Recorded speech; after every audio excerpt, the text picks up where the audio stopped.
Hello and welcome to another edition of the Jamie Files. For this episode, I wanted to use an analogy to talk about the problem with consciousness when we're trying to study consciousness.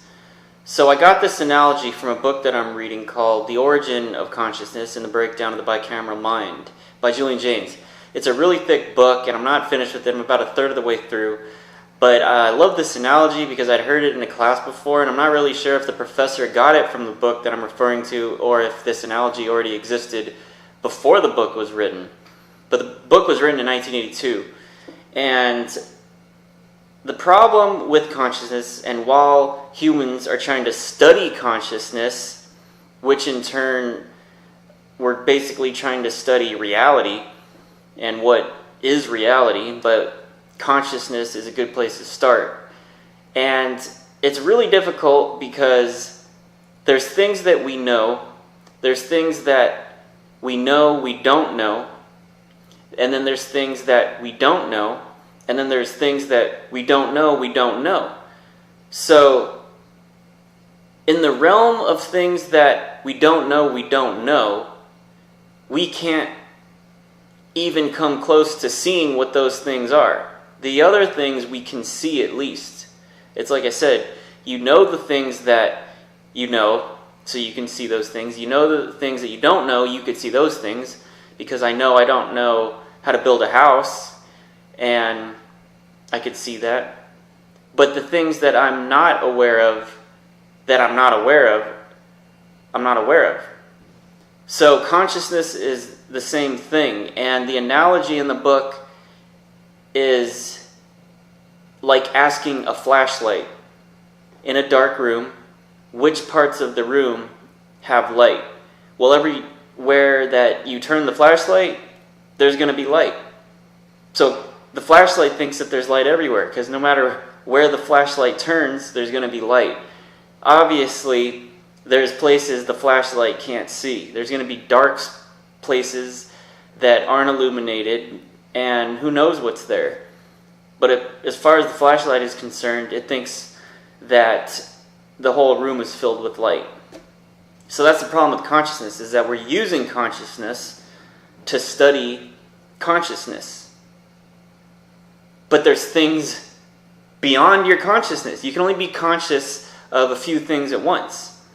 And there's going to be entire infinite realms that are just completely out of our awareness, and that's multiple dimensions. And that's why aliens and other beings, other worlds, other planets, other solar systems, they all probably exist, but from where we are in this point in space and time with our given instruments, we can't see them.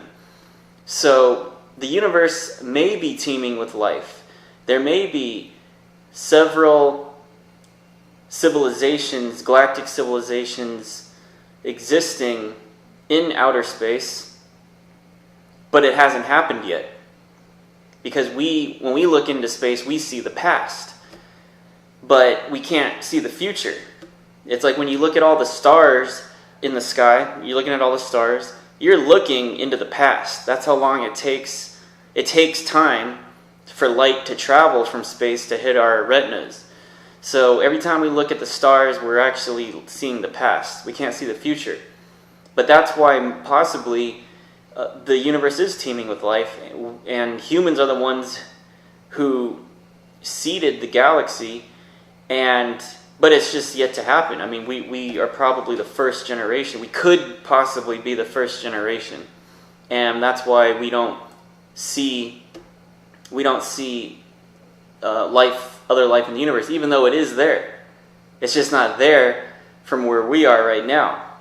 And I just thought the flashlight analogy was a great way of explaining this problem that we have when we're trying to not just study consciousness, but anything that has to do with reality and things that are outside of our realm, our scope of awareness. There's so much out there that we can't possibly know, depending on where we're standing, depending on our position in the universe. There's so many things out there.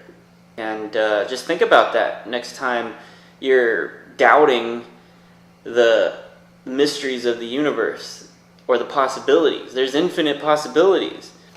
Just because, they haven't found it, and because they haven't, when I say they, I'm talking about like NASA and the Marconi signal and all these probes that are in outer space looking for other life. Is just because they haven't found it with those instruments doesn't mean that it's not out there. It could actually be out there, but it has yet to come to our awareness.